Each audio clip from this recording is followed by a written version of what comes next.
it based its conclusions on the pre-existence of treaty recognizing the maritime boundary approved by both states. And therefore, the court deemed that the instrument was indeed a decisive element in this respect, cementing the tacit agreement. It was indeed an express agreement that provided the proof of a tacit agreement. In the present proceedings, Kenya is not daring to claim at the moment that it requires a written proof of acquiescence, but has claimed that, quote, there is no question that a state opposed to the claims of another state, especially when it affects its sovereignty and sovereign rights, must protest if it wants to prevent acquiescence. End of quote.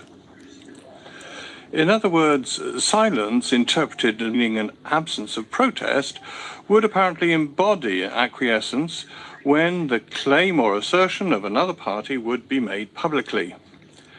According to Kenya, mere constructive knowledge is sufficient for acquiescence.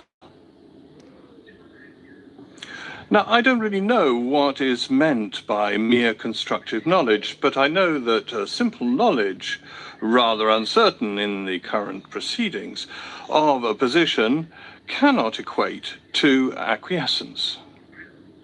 Contrarily to the assertions made by Kenya, it is a party which invokes a tacit agreement rather than that which denies its existence that it comes to prove the factual situation. The demand to the contrary would therefore put pressure on the party denying action to provide negative proof, which is almost impossible to do. It is up to Kenya, therefore, to prove via positive evidence that there has been consent, a clear agreement by Somalia to the boundary course invoked by Kenya. Kenya makes great play of the agreement which it seems to detect between the parties as regards the conditions which an acquiescence is supposed to meet, using the claim that both refer to the definition of the arbitral tribunal in the affair of the boundary delimitation between Ethiopia and Eritrea.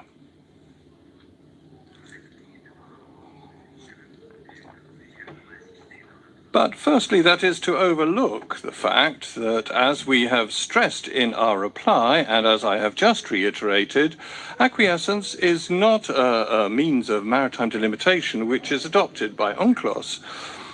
Even if one were to set aside this convention, which would hardly be acceptable, Kenya has mischaracterized the conditions which have been expressed by the Eritrea-Ethiopia Tribunal and bases itself on a very selective version of case law, which it interprets in a very controversial manner.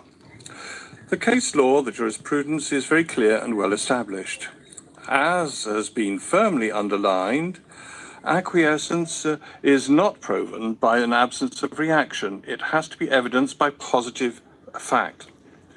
Since 1969, in the cases relating to the continental shelf in the North Sea, the court has stressed that the court does not show opposition and cannot be presumed to have acquiesced on the basis of its silence alone, which can have a multitude of different meanings. It's no doubt that you said, in the result it appears that the court, that none of the reasons invoked is decisive. Each is ultimately negative or inconclusive. All are capable of varying interpretations or explanations. Even if the Federal Republic was not specifically opposed to the equidistance principle as embodied by Article 6 of the Convention, from a purely negative conclusion such as this, it would not be possible to draw the positive inference that the Federal Republic, though not a party to the Convention, had accepted the regime of Article 6 in a manner binding upon itself. case, the first case in which the question of a tacit agreement arose, the court refused to accept that there was a tacit agreement on a definitive basis in the fisheries activities which were carried out on both sidelines, separating the banks of sponges of both parties, fixed by Italy in its municipal law and respected by Tunisia. Indeed, as you stated at the time, and I quote the court, the evidence of the existence of such a modus vivendi resting on, and in the Libya-Malta case, Libya had explained, and I quote, that it had informed Libya of its intention to delimit its continental shelf by a median line, and that it had remained very silent in front of, when confronted with this Maltese request. It remained silent in the face of Malta's